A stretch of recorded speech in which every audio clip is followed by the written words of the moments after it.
Tu découvres un artefact qui devient l'étincelle, éclairant tout le mystère de cette vie, passée à cravacher sans comprendre vraiment pourquoi, ni cerner comment font les autres pour tenir le coup, voire même apprécier ce qui t'épuise à ce point.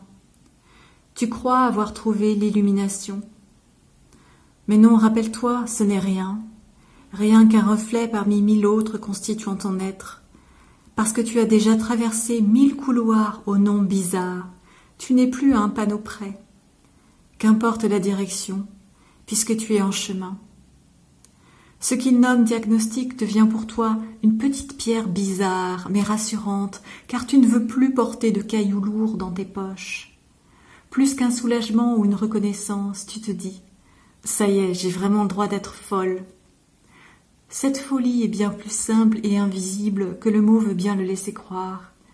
Il s'agit simplement de te redéclarer à toi-même combien tu aimes tes manies qui te rassurent, ton intensité fertile en création de toutes sortes, ton émerveillement sage et intact face à ce qui laisse de marbre les autres ou les transforme en pantins mièvres, feignant de comprendre la force violente et magnifique de la vie.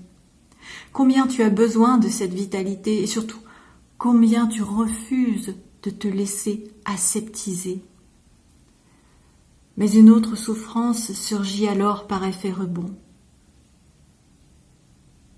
Celle-là, tu la voyais venir, aguerrie par les petits cercles d'entre-soi déjà fréquentés de près ou de loin.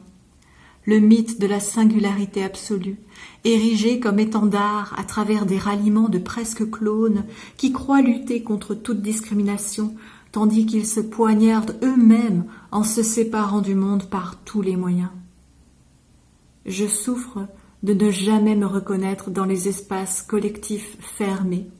Je souffre de voir des pères retourner les coups reçus silencieusement contre les autres qu'ils veulent désormais affronter pour se venger ou se sentir invulnérables. Je ne revendique rien, je ne milite pas. Je connais mes droits. Je ne m'assimile pas à ceux qui veulent me résumer à une étiquette. Je comprends d'où vient cette réaction à la souffrance, mais je ne choisis pas ce chemin. Je veux maintenant vivre la joie pleine et entière, tout comme ma peine, sans remuer moi-même le couteau dans ma propre plaie cicatrisée. Je ne ferai pas aux autres le mal que je pense avoir subi, parce que l'autre, c'est moi. Pour moi, un safe space n'est pas sécure du tout quand il prétend que le monde est intrinsèquement mauvais et que les autres ne peuvent rien comprendre à ce qu'un supposé « nous » vit du dedans. Je ne suis ni un je, ni un nous. Je suis juste une parmi d'autres, avec ou sans étiquette, juste un rien parmi le tout. Alors je demeurerai de nulle part, tant que le rivage de cette terre n'arborera pas un drapeau de paix. Je continuerai à rechercher une porte qui m'inclut dedans, sans rejeter les autres restés dehors. Je suis hérétique, je suis allergique aux normes atypiques, errant et trouvant refuge uniquement dans les lieux transcendant les supposées différences. Lieux qui élèvent l'âme et me rendent digne du cadeau de la vie, digne de recevoir le cadeau de la présence des autres et de m'en foutre de ce qu'on a posé comme mot sur moi.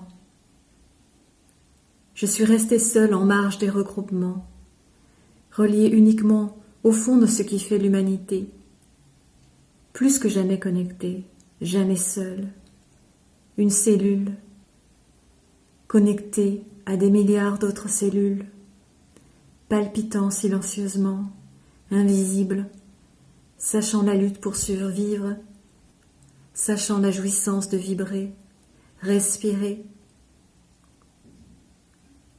sachant la fatigue, sachant la nécessité de se regrouper tout en restant soi-même parmi les autres, soi-même, une soi qui caresse, jamais n'ignore, jamais dans le sens du poil, toujours dans le sens d'une verticalité. vers le haut, vers le soi et vers les autres.